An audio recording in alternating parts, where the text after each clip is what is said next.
그 소리가 울려 퍼졌을 때 세상 전체가 마치 무음 버튼이 눌린 듯 고요해졌다.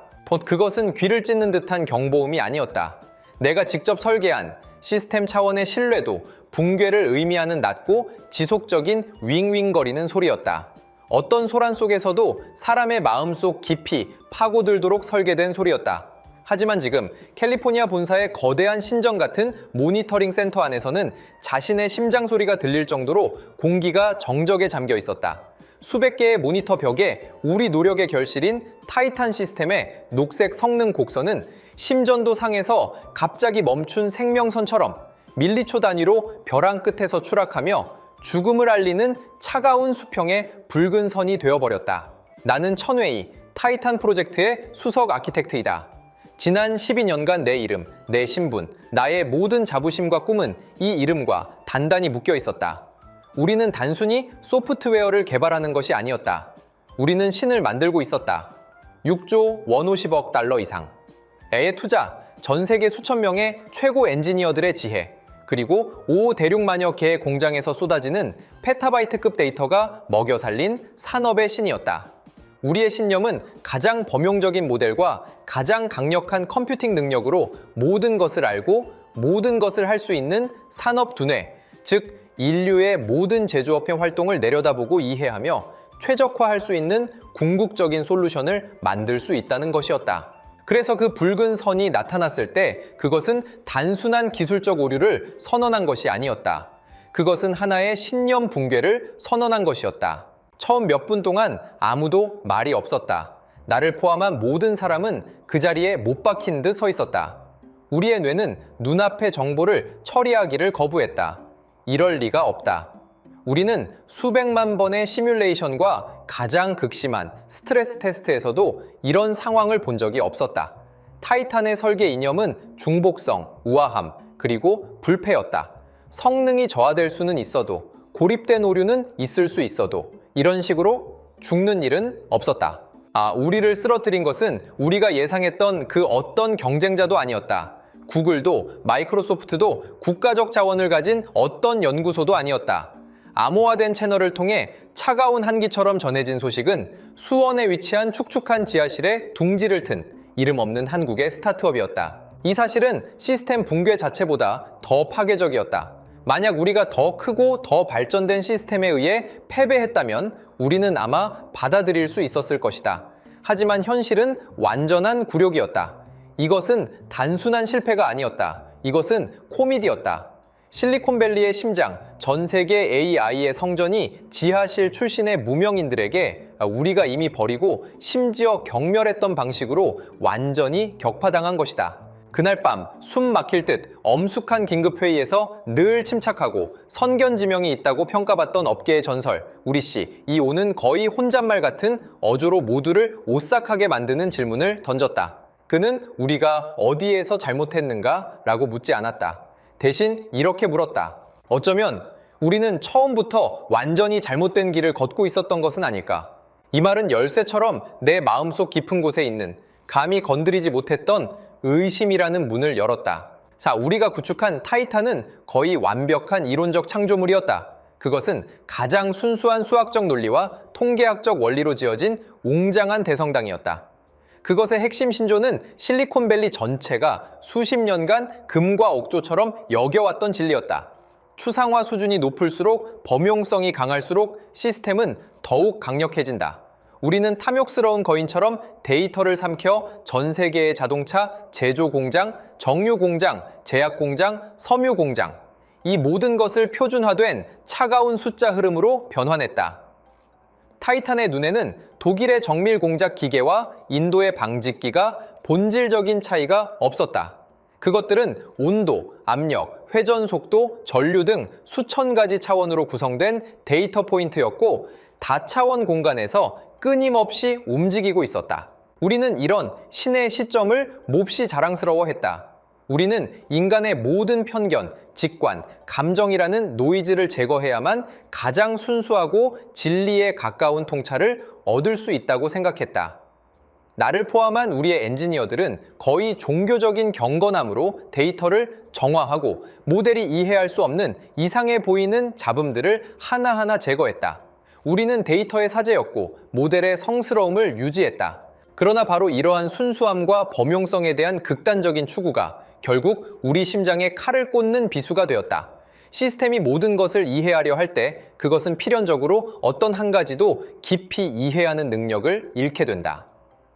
타이탄은 수조 개의 데이터 포인트 속에서 비할 데 없는 속도로 패턴을 식별할 수 있었지만 그 패턴 뒤에 숨겨진 물리적 세계, 즉 기름때와 소음, 진동, 금속 피로, 그리고 인간의 땀으로 가득 찬 혼란스럽고 실제적인 현장을 진정으로 이해할 수는 없었다. 나는 텍사스 시티 사건이 떠올랐다.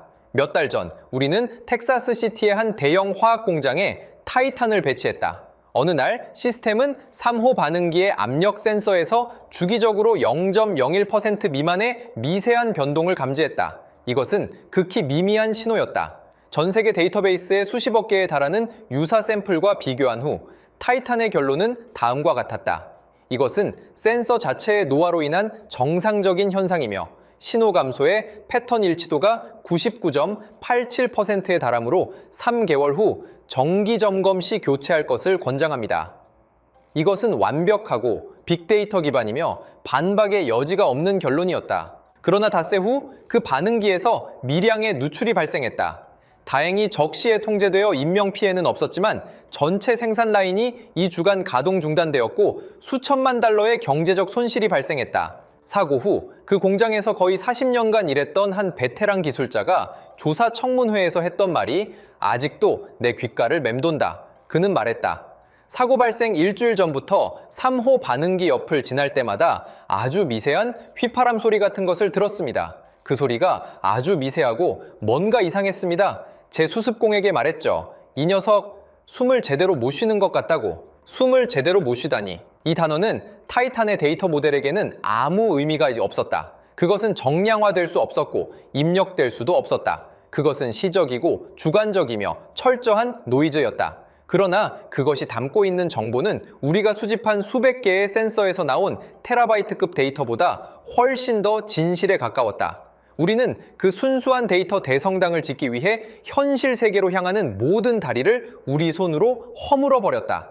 우리는 모든 시뮬레이션에서 이겼지만 유일한 현실에서는 졌다. 엄청난 압박과 끝없는 혼란 속에서 회사는 한국으로 날아가 우리 경쟁자를 이해하는 임무를 맡은 소규모 조사팀을 꾸렸다.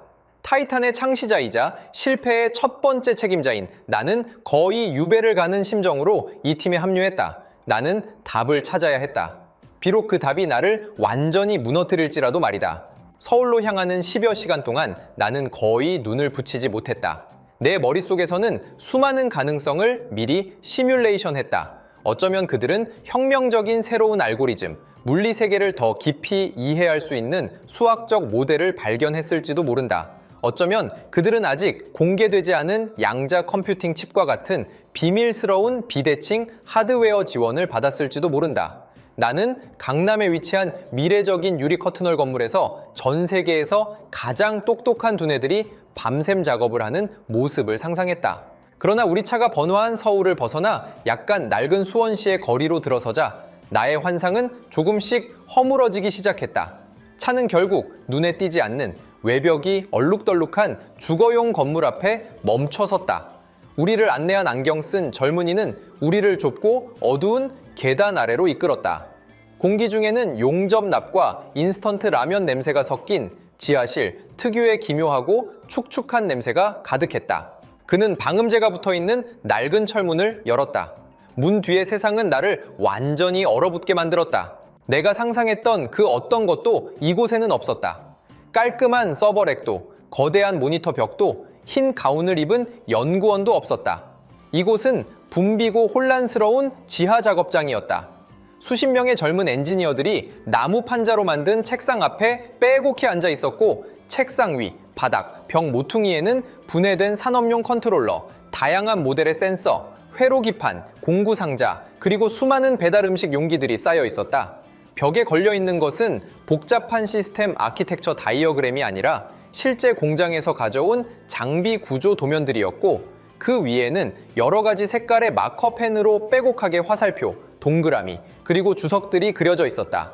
공간 전체에는 키보드 타자 소리와 냉각팬의 윙윙거리는 소리만이 끊임없이 울리고 있었다. 우리를 맞이한 사람은 그들의 창업자, 나보다 몇 살 어려 보이는 김 씨라는 남자였다.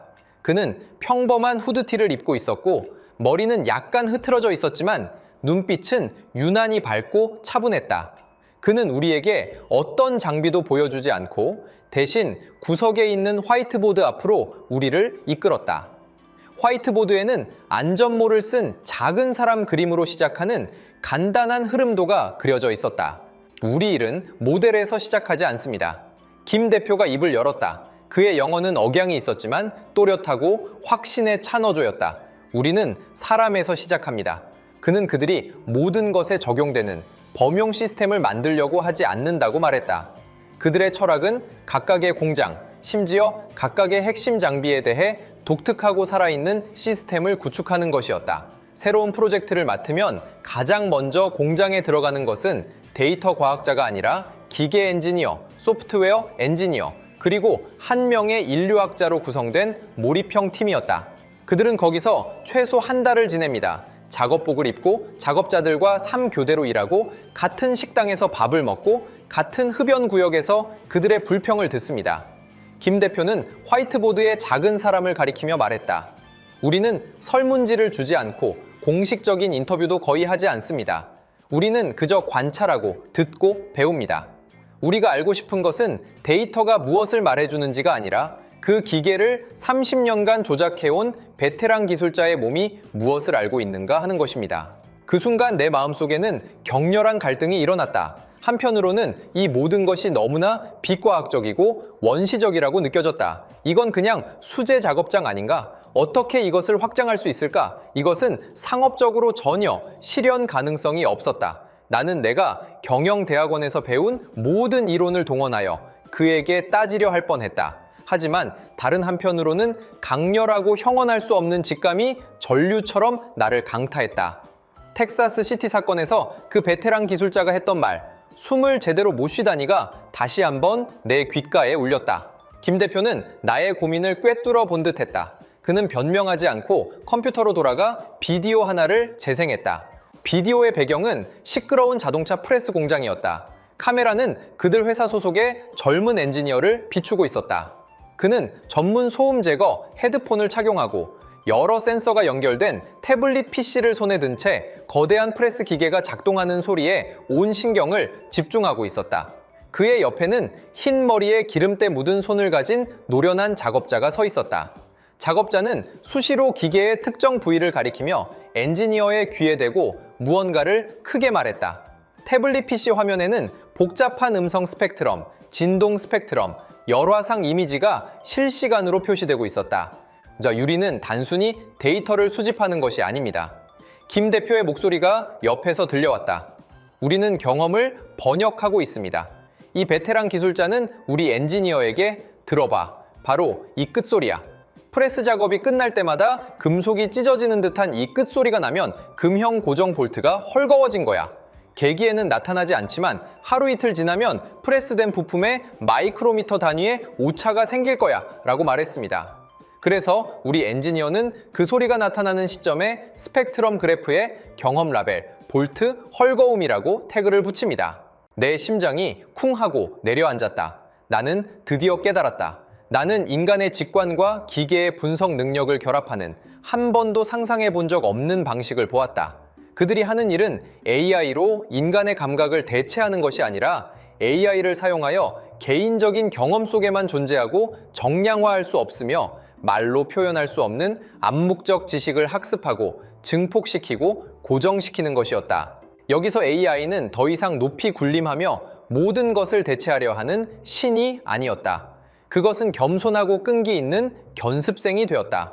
그리고 우리가 한때 저숙련이라고 여겼던 일선 작업자들은 이 지구상에서 가장 뛰어난 AI 시스템의 멘토가 되었다. 이 깨달음은 번개처럼 내 머릿속에 있던 순수한 이성으로만 구성된 견고하고 차가운 대성당을 갈라놓았다. 이번 방문은 데이터라는 단어에 대한 나의 모든 이해를 근본적으로 파괴했다. 나의 세계에서, 타이탄의 우주에서 데이터는 진리의 유일한 운반체였다. 우리는 객관적이고 순수하며 구조화된 데이터를 추구했다. 우리는 회사 자원의 거의 3분의 1을 자동화된 데이터 클리닝 및 라벨링 시스템 개발에 투자했는데 그 목적은 인간이라는 가장 큰 방해 요소를 최대한 배제하기 위함이었다. 우리는 인간의 기억은 신뢰할 수 없고 인간의 인지는 편견으로 가득 차 있으며 기계가 기록한 주관적인 해석이 없는 원시 신호만이 황금이라고 생각했다. 하지만 수원의 그 지하실에서 나는 정반대의 데이터 철학을 보았다. 그들에게 성공과 실패를 진정으로 결정하는 것은 데이터의 양이 아니라 데이터의 본질이었다. 그들의 데이터 관점은 혼재되어 있고 다층적이며 심지어 모순으로 가득 차 있었다. 그들의 데이터베이스에는 센서 판독값뿐만 아니라 베테랑 기술자의 구두 녹음, 엔지니어의 현장 필기, 장비의 유지보수 이력, 심지어 사용자가 인터페이스에서 망설이며 클릭한 모든 순간까지 저장되어 있었다. 그들은 나에게 극히 위험하면서도 지극히 현실적인 역설을 보여주었다. 복잡한 시스템의 고장을 예측하고 생산 안전을 보장하는 데 가장 중요하고 귀중한 데이터는 초기에는 가장 디지털화하기 어려운 것들이었다는 사실 말이다. 나는 타이탄을 개발할 때 몇 달 동안 논쟁했던 문제가 떠올랐다. 시스템이 과거 패턴과 일치하지 않는 이상 신호를 감지했을 때 어떻게 해야 하는가? 우리는 결국 미확인 이상으로 표시하고 인간 전문가가 조사에 개입하도록 권고하는 방안을 선택했다. 우리는 이것이 최선이자 가장 책임감 있는 접근 방식이라고 생각했다. 그런데 그들의 시스템은 어떻게 할까? 그것은 즉시 그 미확인 이상의 데이터 조각, 전후 몇 분간의 모든 관련, 센서 데이터, 소리, 이미지 포함을 해당 공장에서 가장 경험 많은 몇몇 베테랑 기술자들의 휴대폰 앱으로 푸시하고 이봐요, 김 사장님, 제가 이걸 듣고 봤는데 이게 뭐라고 생각하세요? 라는 메시지를 덧붙였다. 김 사장님은 아마 휴게실에서 차를 마시다가 데이터를 열어 그 소리를 듣고는 이렇게 답할 것이다. 아, 이거요? 괜찮아요. 새로 넣은 윤활유가 아직 제대로 자리 잡지 못한 소리예요. 2시간 정도 지나면 괜찮아질 겁니다. 이 간단한 상호작용만으로도 값으로 매길 수 없는 지식 주입이 완료되었다.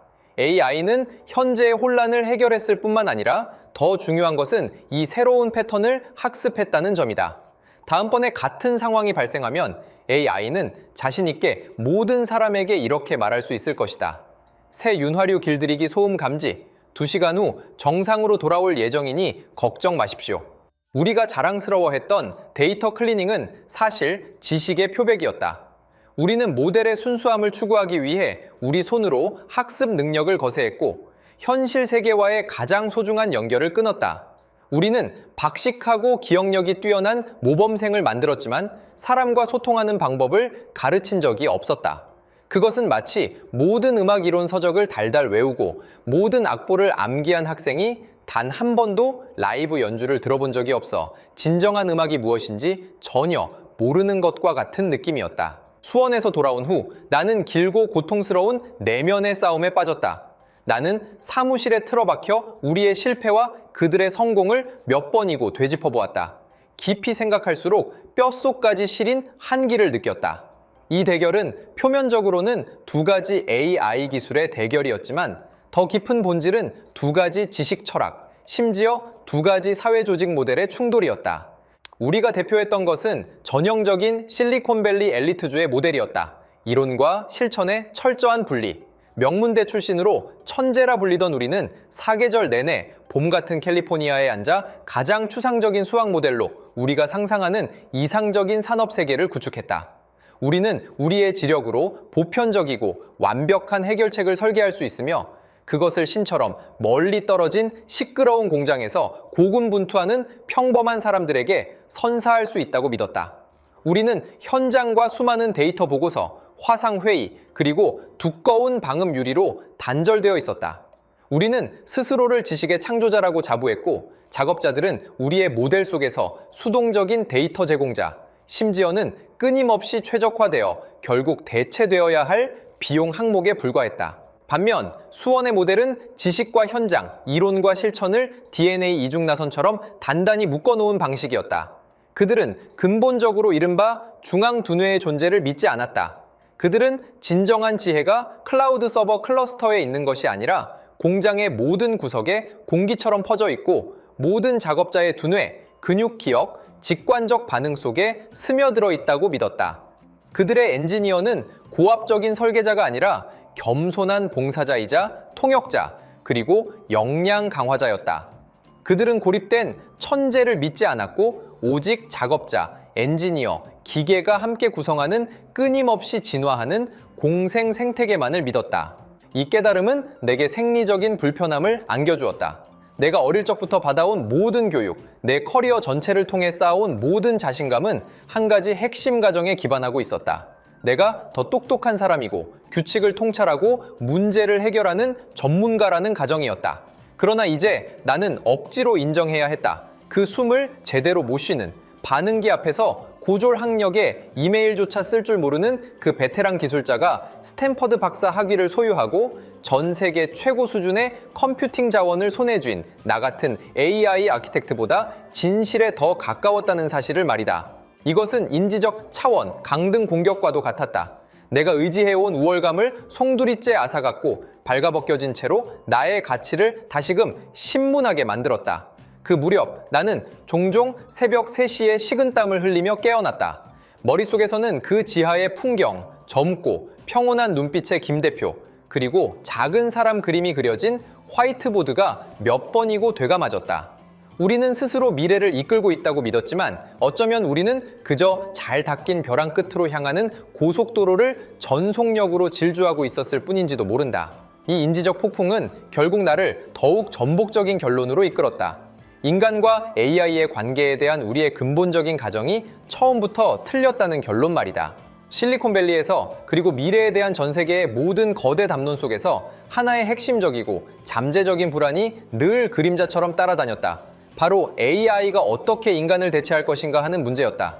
우리 회사의 내부 보고서에서 모든 투자자 회의에서 우리가 입에 달고 살던 단어들은 완전 자동화, 무인화, 비용 절감 및 효율 증대, 인적 요인에 대한 의존도 감소 같은 것들이었다.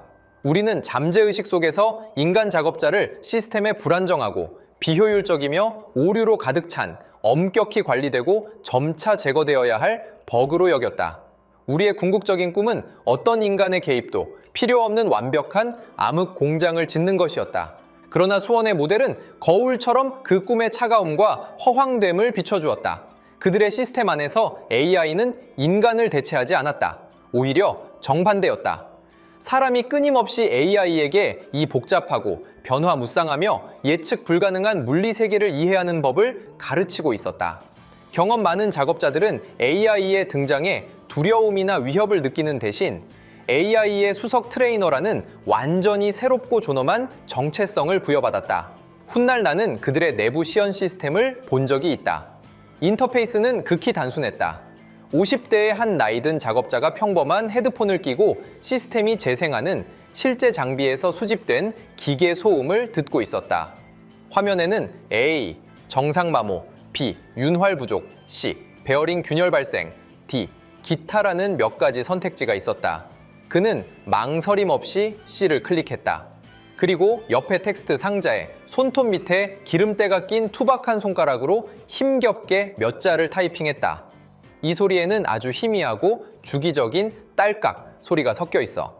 마치 멀리서 누가 해바라기 씨를 까먹는 소리 같달까. 이건 볼 베어링 초기 균열의 전형적인 소리인데 계측기로는 못 잡아내도 절대 틀림없어. 이 간단한 동작 하나가 그들 뒤에 있는 AI 시스템에게는 더없이 귀중하고 고품질의 학습이 되었다.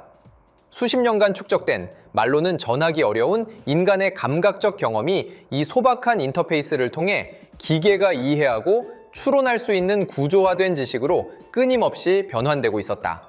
이것은 소리 없는 권력의 역전이었다. 작업자는 더 이상 수동적으로 타오 타일을 기다리는 조작자가 아니었다.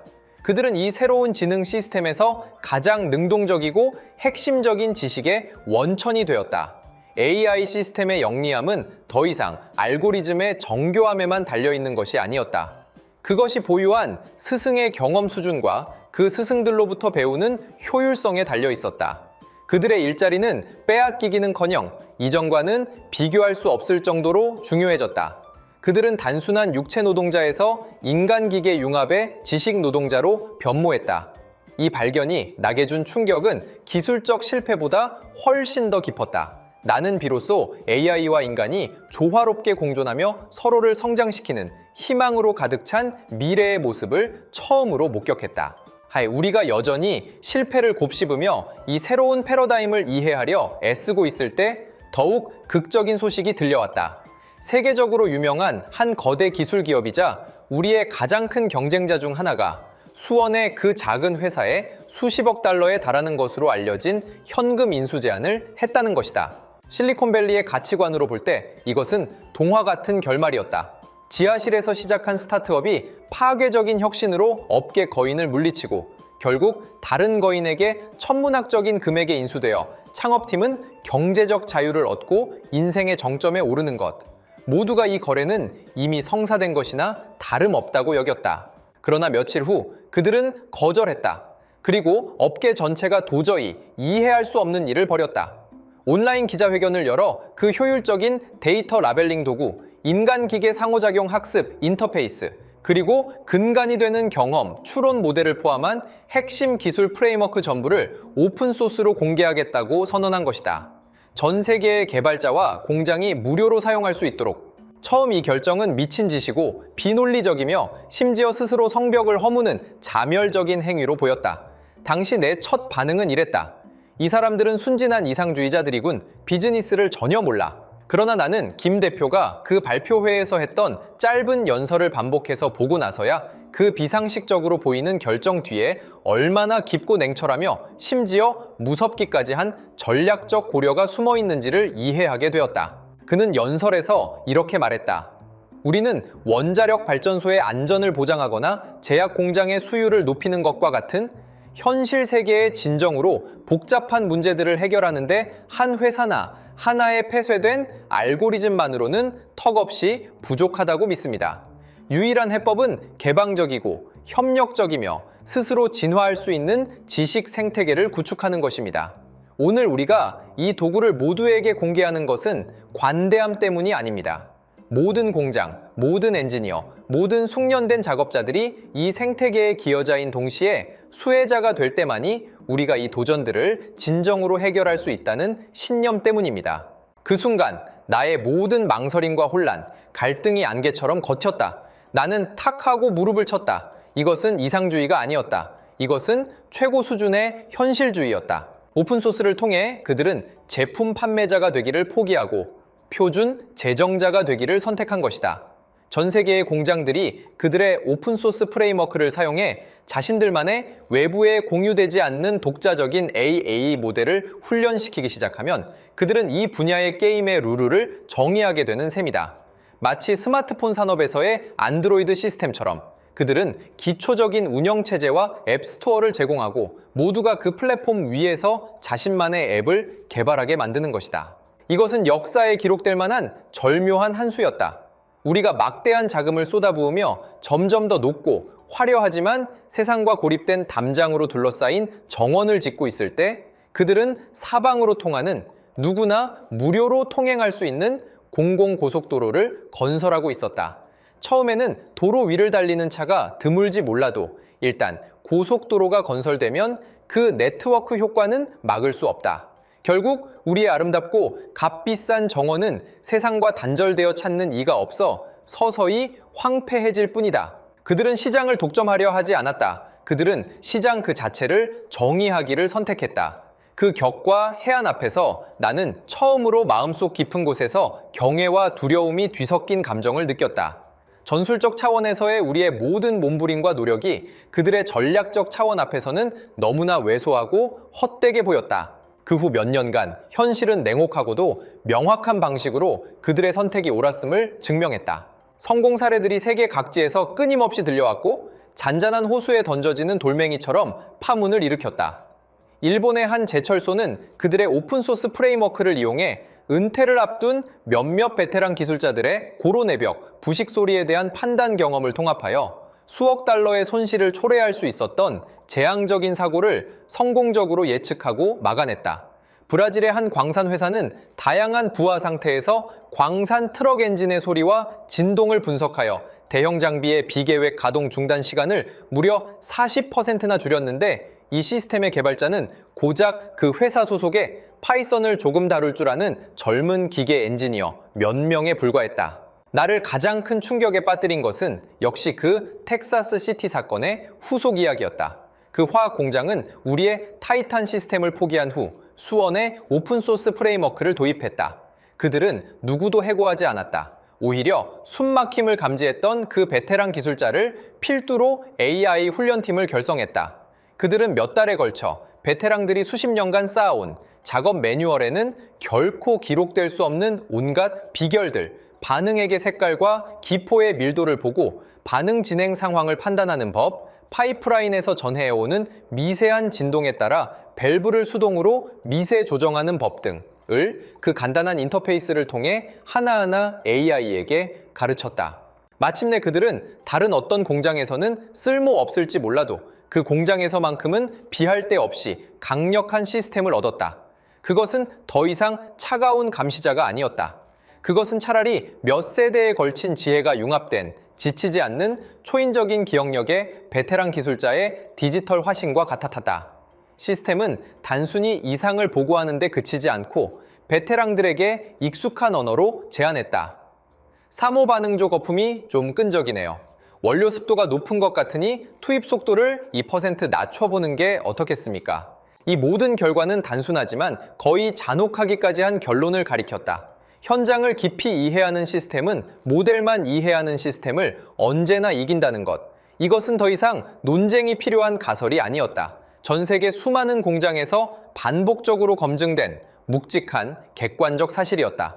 나의 마음은 최초의 충격과 의심, 거부감을 거쳐 마지못한 수용의 단계를 지나 이제는 그저 평온한 인정만이 남았다. 우리는 졌다. 철저하게 그리고 깨끗하게 졌다. 더욱 경외심을 느끼게 하는 것은 그들 모델의 확장 방식이었다. 그것은 마치 생명체처럼 스스로 진화하고 번식했다. 그들이 구축한 것은 전통적인 의미의 중앙 통제 방식의 상업 제국이 아니었다. 그것은 분산되고 탈중앙화된 자생적인 글로벌 지식 생태계였다. 이 생태계 안에서 모든 공장은 수동적인 사용자에 머무르지 않고 능동적인 새로운 지식 노드가 되었다. 일본의 제철소가 AI에게 고로 부식 소리를 식별하는 법을 가르쳤을 때 비식별화 및 일반화 처리를 거친 이 지식 패키지는 네트워크상의 다른 제철소와 공유될 수 있었다. 독일의 한 자동차 공장이 특정 모델의 용접 로봇 떨림 문제를 해결했을 때 그 해결책은 멀리 떨어진 한국의 조선소에 도움을 줄 수도 있었다. 모든 작업자가 이 거대한 지식 네트워크의 잠재적 기여자가 되었다. 모든 배포된 시스템은 이 네트워크가 물리 세계를 감지하는 말초신경이 되었다. 이것은 더 이상 중앙에서 사방으로 뻗어나가는 취약한 별 모양 구조가 아니었다. 중심이 없고 강인하며 그물망 형태를 띤 집단 학습이 가능한 생명체였다. 우리는 한때 타이탄이 이 행성에서 가장 강력한 단일 두뇌라고 자랑스럽게 선언했다. 그러나 그들이 구축한 것은 이제 막 형성되고 있는 글로벌 산업 집단 지성이었다. 우리의 두뇌가 아무리 강력하다 한들 그 학습과 진화의 속도는 수만 개의 노드가 함께 구성하여 물리 세계로부터 끊임없이 새로운 지식을 흡수하는 벌집 지성을 결코 따라잡을 수 없을 것이다. 이것은 이미 비즈니스 모델이나 기술 노선의 범주를 훨씬 뛰어넘는 것이었다. 이것은 완전히 새로운 조직 및 협업 방식이었고 진정한 의미에서 인간의 경험적 지혜와 기계의 계산 지능을 깊이 융합한 미래의 형태였다. 오늘에 이르러 내 인생을 송두리째 뒤흔든 이 여정을 되돌아보며 나는 마침내 깨달았다. 과거의 나, 그리고 내가 대표했던 기술 엘리트 집단 전체가 저지른 가장 큰 실수는 기술 그 자체에 있지 않았다는 것을. 우리의 알고리즘이 완벽하지 않았을 수도 있고 우리의 컴퓨팅 능력에 한계가 있었을 수도 있지만 그것들은 근본적인 문제가 아니었다. 우리의 가장 근본적인 실수는 이해라는 단어에 대해 품었던 무지한 오만함에 있었다. 우리는 순진하게도 이해란 방대한 데이터를 소유하고 그 속에서 통계적 규칙을 발견하는 것이라고 생각했다. 계산 능력이 충분히 강력하고 모델이 충분히 복잡하기만 하면 기계가 인간처럼 심지어 인간을 뛰어넘어 이 세계를 이해할 수 있을 것이라고 믿었다. 하지만 우리는 처음부터 끝까지 틀렸다. 진정한 이해는 결코 데이터 안에 있지 않다. 그것은 데이터를 만들어내는 살아 숨쉬는 온도와 냄새, 소리와 복잡한 인과관계로 가득한 현실의 경험 속에 있다. 그것은 장인의 손끝에서 전해지는 감각에 의사가 환자를 바라보는 염려 섞인 눈빛에 어머니가 자장가를 흥얼거리는 부드러운 목소리에 있다. 이것들은 쉽게 정량화될 수 없지만 우리 세계 전체의 의미를 구성하는 초석이다. 우리는 한때 AI가 인류의 미래를 정의할 것이라고 생각했다. 그러나 수원의 그 축축한 지하실에서 일어난 이야기는 나로 하여금 마침내 새로운 사실을 받아들이게 만들었다. 미래는 현실을 깊이 이해하고 그 이해를 AI에게 가르칠 능력과 지혜, 그리고 포용력을 가진 사람들의 것이 될 것이라는 사실을 우리는 지금 시대의 거대한 교차로에 서서 오랫동안 의도적으로 외면해온 가장 근본적인 질문과 마주하도록 강요받고 있다. 우리는 인류 역사상 가장 강력한 도구를 손에 쥐고 있지만 과연 우리는 우리 자신이 속한 이 세계를 진정으로 이해하고 있는가? 그리고 이 길고 굵고 많은 제 이야기를 들은 당신은 또 무엇을 보고 계십니까? 들어주셔서 감사합니다.